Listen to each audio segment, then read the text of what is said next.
Well, hello and welcome to the podcast. We're doing a video version of the podcast and a standard audio version of the podcast. You wouldn't know this if you're just listening to the podcast like normal, but I am not in the usual ironing board studios. I'm in my daughter Allison's old bedroom, and if you could see this, you could see the shelf of Precious Moments figurines behind me and some of our other things that kids tend to leave at their mom and dad's house when they move out. So, hey, if you're listening to the podcast, it's just a normal podcast, but if you want to see the video version, it's the identical thing with video. I'm sitting on an exercise bike right now, just so I could have a microphone desk that's high enough, and I know it's not perfect, but I thought I would try something just a little bit different for the Christmas version of the podcast. Take a shower, show up on time, and don't steal anything. I got a couple of visuals here. Behind me is a bookshelf of Allison's little tchotchkes and little knickknacks and things like that when she was a young girl. And I'm going to show one to the camera here, but I'll describe it to you as well, because if you're not watching it, this is one of those little nesting dolls, and these were her favorite. This is a Santa Claus one, very appropriate, and it's got a little Santa, and then it's got a little, I don't know what that is, maybe it's a Mary, maybe it's a Mrs. Claus, and then it's got a little elf inside there, and they just, oh, there's a little snowman, and they just keep getting smaller, and the very last one is, can you see it? It's a little tiny tree. And I also found on her little shelf of things something really cool. It is a picture of all of us at Last Chance Summer Dance 1998. Now again, you won't see it obviously if you listen to the audio podcast, but I'm going to show the camera. That is Allison and her sister Beth when the year the Backstreet Boys didn't show up. But they were going to show up. They were on the schedule for Last Chance Summer Dance, but Howie was not able to make it because his sister had just died, so we knew that Howie wouldn't be there. Nick missed his plane, and so all these girls that had, there was the Backstreet Boys at the height of their fame, all these girls that had gotten there at 11 o'clock in the morning and had stood up against the fence and not gone for water and not sat down so they wouldn't lose their spot, they were disappointed not to see the Backstreet Boys. That was also the year, because it was about 96 degrees that day, that all these girls pressed up against the front of the fence were dehydrated and passing out. And there's a long version of the story, but that's basically the short version of the story. And everybody who was there remembers 1998's Last Chance Summer Dance, which was basically a star party outdoors at Canterbury Park. And it was day long, and it started, I think, at like 1 or 2 in the afternoon and went till like 8 o'clock that night. And it was really cool, but it didn't make any money because we had to pay all these acts to come, and we had to rent the venue, and we had to spend a lot of money on security and a lot of things, and it just didn't work out. We did it for 3 or 4 years. Anyway, welcome to the podcast, and thanks for watching the video, if you are so watching the video. Like I said, it's going to be just like a regular podcast, except if you want to see the video, you can do that too. Why am I doing that? Just because it's fun to change things up once in a while, and I thought, why not? Okay, I'm going to start with the fact that I am in ridiculous pain right now. This is the stupidest damn thing. I was sneezing yesterday morning, Sunday morning. Today is Monday, Christmas Eve. And I was sneezing, and I felt something pop, like something blew up, exploded, and then blew up in my lower back. And I'm like, oh, that's going to hurt. And it didn't really hurt that bad until Carson and I went snowboarding today. We have a tradition every year at Christmas. We go snowboarding on Christmas Eve out at Highland. And to put on your snowboards, you have to bend down and strap into the binding. And if you can put your front foot in by kneeling, but you cannot kneel to put your other foot in, your back foot in. You just can't. If you snowboard, you know exactly what I mean. So I had to bend down, and it was excruciatingly painful. And every time I did it, it got worse and worse. We only went down about 5 or 6 runs until I finally said, Carson, I can't take it anymore. So we came home. And right now I've got an icy hot patch on my back, and I took a couple of Tylenol, and I had a heating pad on, and holy fuck, sorry, it really hurts. And we're probably going to miss church tonight. We usually go to church on Christmas Eve. We always go to church on Christmas Eve. Probably not going to make it this year. But I told Carson, I said, we are not going to miss the tradition of snowboarding on Christmas Eve. We missed our tradition earlier this year of canoeing every year since he was like 8.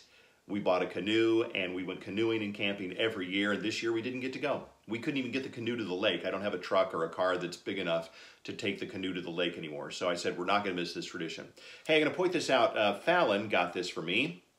This is a coffee mug with birds on it because she knows that I love birds. And when you put hot liquid into it, the birds actually, you can see the colors of the birds. And I'm showing it to the camera right now. If you're listening to the podcast, use your imagination. But thank you, Fallon. I actually love this, and I do love the birds. So what can I say? Let's move on to something that's meaningful instead of me kind of droning on. The podcast, excuse me, is Take a Shower, Show Up on Time, and Don't Steal Anything, based on this book right here, which is available at Amazon. You can download the Kindle version. You want some quick, easy reading, probably finish the whole book on your Kindle in less than 2 hours. And the great thing is you can read it. You don't have to read it in any order. There's 101 different tips in this book that I've learned, and basically they're all based on experience. I'm going to share one with you right now that I learned 30 years ago. Okay, here we go. From 30 years ago, it is chapter number 99, and I remember this very clearly, and it's appropriate because it is gifts, and it is Christmas time, so we're talking about gifts. I was about 24 years old and working at a radio station in Columbus, Ohio. One of our interns, Mary Kay, shout out to you if you ever listen to the podcast, she got me a Christmas present. Now, just by the shape of the package, I was pretty sure I knew exactly what it was. I proclaimed, I bet it's a coffee mug. Immediately, her face fell because it was a coffee mug. And I'd ruined her surprise. That horrible feeling stuck with me. Now, somebody could give me a package shaped exactly like a tennis racket, and I'd completely play into the whole thing. I would hold it up to my ear, shake it, and ask the giver, is it a Velcro wallet? Which to me is just kind of funny. Never make a genuine guess what a present might be as you're opening it. I know it's tempting, and I know sometimes even easy to guess what's inside the package, but don't, because chances are you might be right. So I've learned that even if I'm sure I know what it is, or even if it's kind of like going up to somebody who's pregnant and they look like they're pregnant and you're pretty damn sure they're pregnant, you just really can't say, wow, when are you expecting?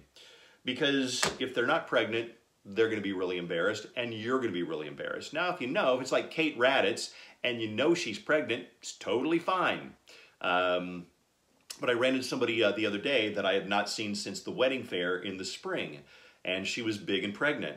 And I did not say, so you're having a baby? Because what if she had some sort of stomach problem or put on a lot of weight and it all came right to her belly? She was pregnant, and I said, you know what? I wasn't going to say anything to her. So here is a new addition to the book. And it's not in the book, but if I ever write another book, I can put this in there.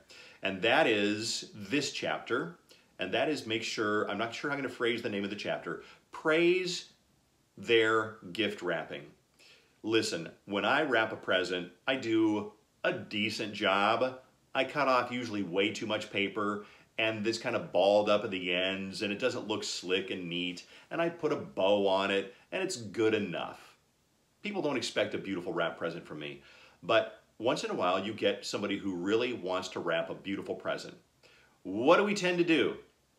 We tend to not even notice it because we just want to rip open the damn present and see what's inside, a Velcro wallet. So if you know somebody, and maybe it's you, but if you know somebody like your aunt or your grandma or your mom or your sister, or I'm sure guys can do it too, take a second and look at that package and go, oh my God, this is a beautiful bow. Are you being sincere? Well, I think so. But I think what you want to do is acknowledge that they really put some effort into that. Some people really pride themselves. And I can't imagine if I did that and you just ripped into the present without acknowledging the beautiful handmade bow, I'd be a little bit hurt and a little bit annoyed. So, hey, just an idea, something to think about. All right, I always keep a notebook of things we're going to talk about on the show this week. First of all, it is Christmas sweater. But I realize and I acknowledge that you may listen to this an hour after I upload it, and you may listen to it in February, and you may listen to it later, but it is Christmas Eve, it's Christmas week, and it's the end of the year. It's my last podcast of the year. I'll do another one coming up on the first weekend in January. But I wanted to look back at the year, at my year, at the risk of sounding like, well, who wants to hear Dave talk about his year? What I want to do is I want to kind of like get you to reflect back on the highlights of your year too, and to realize that you know, some years are really good, some years are not so good, and this year was a pretty good year. I'm going to start off back in February or so. My wife's belly hurt her really bad. She tried to go to bed, she tried a heating pad, nothing. She went in gallbladder surgery the next day. Gallbladder surgery turned into discovering a big mass the size of I don't know, a T-bone steak in her belly. A tumor of some sort. The doctor says, I don't know if it's cancer, but we think it is cancer. It looks like cancer. And so for a week, until we got another opinion, we thought Susan might die of cancer. And you talk about a horrible, horrible, sad feeling. I remember I had to do a broadcast from the auto show, and I love the auto show. And I remember trying to be happy through this broadcast when we're 3 days out from seeing a specialist, and we really expected her to say, yeah, it's cancer. And Susan looked at me from the bed and she said, I don't want to die. And let me tell you, when your partner tells you, I don't want to die, it is one of the saddest, most heart-wrenching moments of your life. I'll make the story fairly short from here. The doctor then looked at it and said, I don't think it is. I'd say about a 1% chance that it's cancer. And they removed it, and it was technically benign, so not cancerous, but still dangerous and still, you know, something that had to be taken out and something we still have to watch all the time. Can you tell that I'm kind of fidgeting because my belly hurts? Anyway, so that was good news. Other good news, Carson got his Eagle Scout Award earlier this year. And I'll be honest with you, Carson has definitely benefited from that because he's applied to different colleges. And his grades are good, and his SAT or ACT score is good. But I also honestly think that the Eagle Award has gotten him into a couple of different colleges. Because I think that when you think of an Eagle Scout, you think of somebody who is pretty impressive and gets things done and has kind of got their act together. And listen, Carson is still a work in progress, but I was telling him today, I said, you know what, you're a really well-rounded kid. You play drums, you like to snowboard, you got all kinds of different friends, you like music, you do good in school, you're a well-rounded kid. And so anyway, when he made Eagle, I was very proud of him. My daughter Allison got married this summer on June 2nd, I want to say. And is marriage an accomplishment? No, but it was a celebration. Anybody can get married. I think finding a good partner that she really loved and is proud of and that we love, that's an accomplishment. And we really love Justin. He's a really good guy. And we're very proud to have him in the family. And what else? It was my 25th anniversary at KWB this summer, and that was really cool. And to hear the stories from people, I'm going to adjust myself on this seat a little bit because it's a bicycle seat and it's not very comfortable. To hear people say, you know what, I've been listening to you since I was like 8 years old, and now they're, you know, what would they be, 8, 20, 33 years old, and they've got kids, and they're like, I don't want to make you sound old, or you probably get tired of hearing this, and I'm like, no. By no means do I care whether it makes me feel old. I don't feel old when people say that. And I never get tired of hearing people say, I've been listening since I was 8 years old or 30 years old and now I'm 55. I love it. So, and thanks for being part of that, because obviously we could do a morning show or any kind of a radio show, and if people don't listen or respond or participate, then it doesn't last for very long. So I can sit here and pat myself on the back, which would be kind of hard to reach with my back pain, but, and I'm not going to do that. I'll just give a lot of the credit to you. And so thank you for listening. And I'm glad that we have a partnership in a way that makes us appreciate each other, because I totally appreciate you. And I hope that comes through in the way we do the show. And I think of you as not a group of people. It really annoys me when radio people say, hey folks, or all my listeners, or hey, you, everybody who's listened to the show. I don't picture you that way. I picture you as you listening to the show, or you listening to the podcast, or you even watching this video. Other things that I want to cover. We talked about last week on the podcast, the worst song of all time. Not of all time, but in the pop era that became a hit. There's tons of really bad songs that never became a hit because they were so bad. But there was one that we focused on last week, Samantha Fox. I just want to have some fun, move my body all night long. I just want to have some fun. And she repeated it over and over, and it was terrible. And the video was gratuitously sexual and stupid and very 1989-ish. People commented that, yeah, that was bad, but they also mentioned, Tammy mentions Post Malone. Why is Post Malone famous? His songs are terrible. I actually like him, but I understand how some people would not. Nina, who is a big loyal podcast downloader, thank you, Nina, she says Pumped Up Kicks. She hates that song. And it's a catchy song, but it's so odd to listen to. If I were that band, I would never play that song again in concert. Somebody else mentions Blue by Eiffel 65. I'm blue, dabba-dee-dabba-die, dabba-dee-dabba-die. Not my favorite. I heard one this afternoon, and in the last 5 years, it's got to be the biggest piece of shit song that I can remember. Do you want to know what it is? I'm not going to put it in the podcast, but you know the song Trumpets. Reminds me of a Coldplay song. I wrote this song just looking at you. And it's like, does every Jason Derulo song have to be about him getting sex? Every Jason Derulo song is about him getting laid or somebody coming on to him or him banging somebody. And it's like, God, and I think Trumpets is not melodic. It's stupid. The lyrics are fucking stupid. And I don't like the song. Some other songs by Jason Derulo I kind of like. But that one, I would say, is the worst song of the last 5 years. Your thoughts? Okay, moving on. A couple of things that I wanted to talk about is a book that I'm reading. And I'm going to show it to the camera here. And I'm going to tell you what it is and why I'm reading this book. The book is called Here is Real Magic. And you probably know, if you've listened to my show enough, that I love magic. I love doing magic tricks for people. I've been doing them since I was probably 5 years old, when my brother ordered a magic set from the back of a box of Chex cereal. And I love magic tricks, and I love doing them, and I have loved taking them to school and showing them to kids. And I think one of the cool things that I noticed a long time ago, when I was in probably 6th or 7th or 8th grade, even kids that I didn't like very much and didn't like me very much, always responded to a magic trick with a little bit of wonder. And this book really points that out, about how, you know, we all have that wonder inside of us. Like when we're little, we all have the wonder of, like, Santa Claus. We all have the wonder of the tooth fairy and a snowstorm and a blizzard and a thunderstorm and the beach, and the wonders of, you know, holding a seashell up to your ear.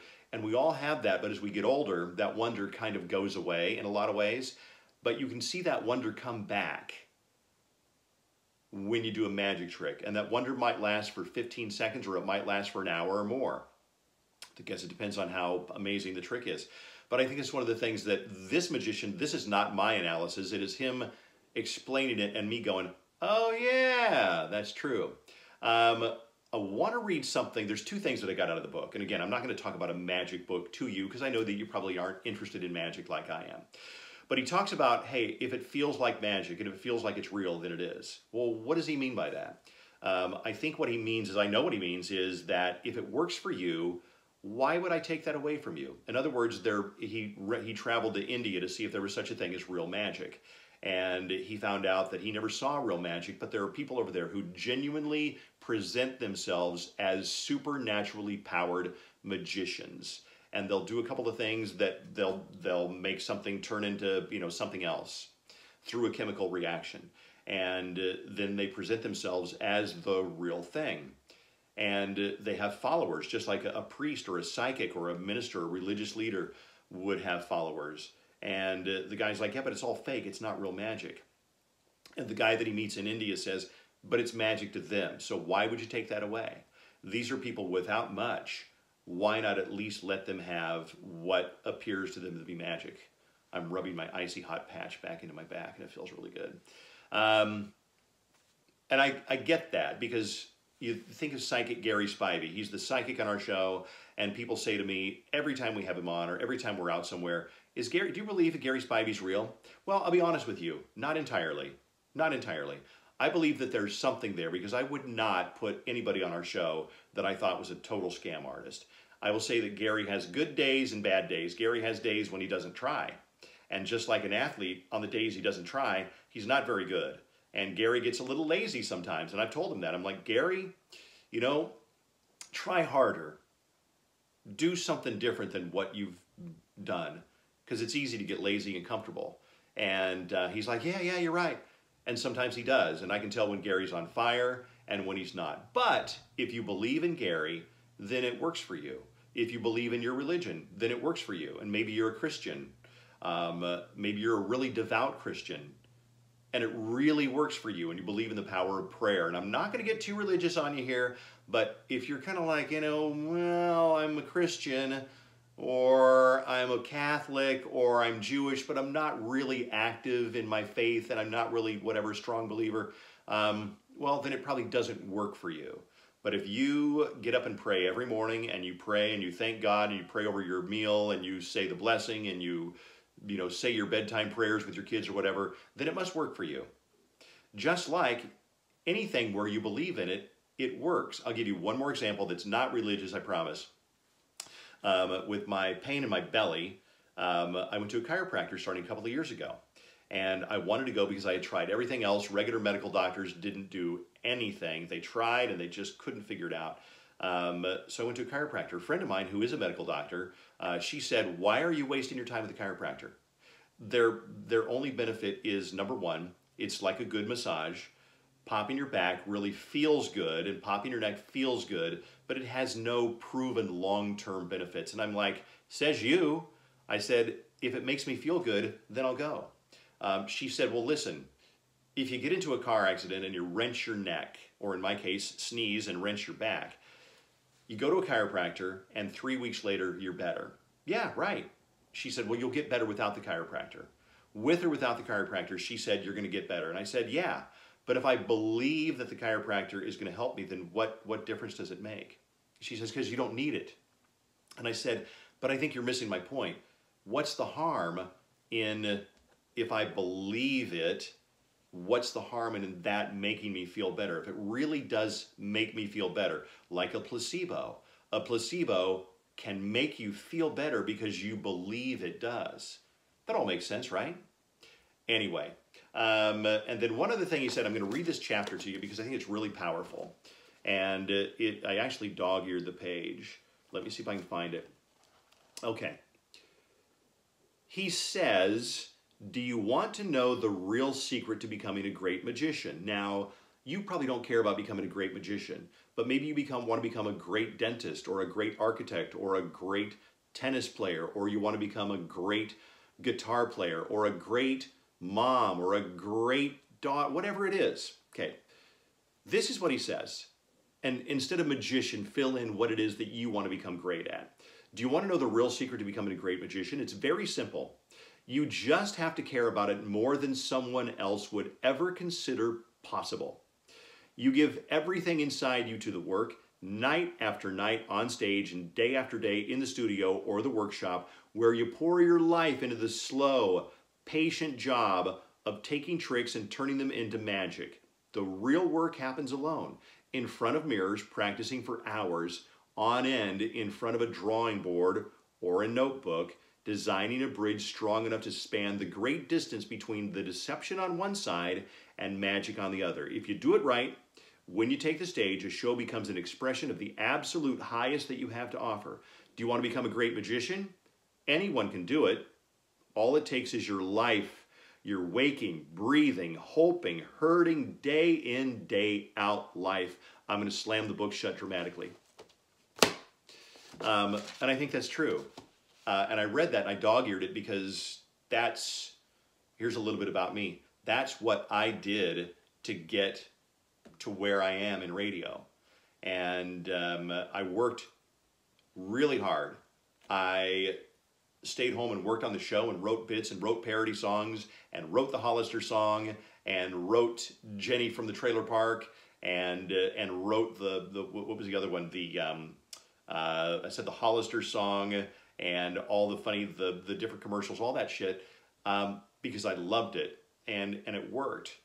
I will say that I am happy with where I am, but at the same time I missed out on a lot because I worked so hard at that. And a lot of people think, well, radio's not hard. I mean, really, you go in there and you fuck around for 4 hours. How hard is that? Well, there are a lot of people who take the job about that seriously. But let's not make this about me. How would that apply to you? What do you want to become? Are you committed to anything that strongly that you want to devote your life to it? Are you committed that strongly to being a great attorney? Are you committed that strongly to being a great student, to getting straight A's and to getting into a great college or getting that great job? Are you committed to learning? And I mean, it's okay if you're not, because that's what it takes to be great. So there it is. And again, the book is not for everybody, but I really thought that it was just a really powerful metaphor for a lot of other things. So I hope you enjoyed that. Hey, listen, I'm going to wrap things up. It's Christmas Eve. Have a great Christmas. Let me know whether you watch this or not. I guess I can do the YouTube counter, but let me know whether watching the video adds anything to this at all. And I appreciate you downloading the podcast. It's on iTunes, the App Store, iHeartRadio, SoundCloud, and it's called Take a Shower, Show Up on Time, and Don't Steal Anything, based on the book of the same name, which again, you can download on Kindle. You can order. You won't get it in time for Christmas. That's the cool thing about Kindle. You can get it right now. Check out the Facebook page too. Take a Shower, Show Up on Time, and Don't Steal Anything. I always try to post something new on there every week. And there was one more thing. Email. I love getting emails. A lot of the time you have comments that I'd love to hear and insights that I never knew about. And this is kind of a two-way street. I get a little bit more FaceTime on this than you do, I guess. But if I did it with no feedback, I probably wouldn't do it anymore. So let me know what your thoughts are. If there's any things like, Dave, here's something I want you to talk about on the next podcast. Again, happy holidays. I'm going to guess you'll probably listen to this before the first of the year. Happy New Year. I, in the new year, want to spend less time on my phone. That's a big one for me, less time on my phone. There's an app, and I'll plug it. They're not paying me. It's called Forest. And you can set Forest to like 30 minutes or 45 minutes or 10 minutes or whatever, and leave your phone alone for that amount of time. And if you do, you're rewarded with a virtual tree in your forest. And it's kind of cool. You know what? It helps. So that's one of the things I'm going to do this next year. And if you're not listening around the holidays, maybe you listen later in the year. Hey, listen, I appreciate you. Thank you for listening. Happy New Year. Happy holidays. And we'll see you in 2 weeks on Take a Shower, Show Up on Time, and Don't Steal Anything.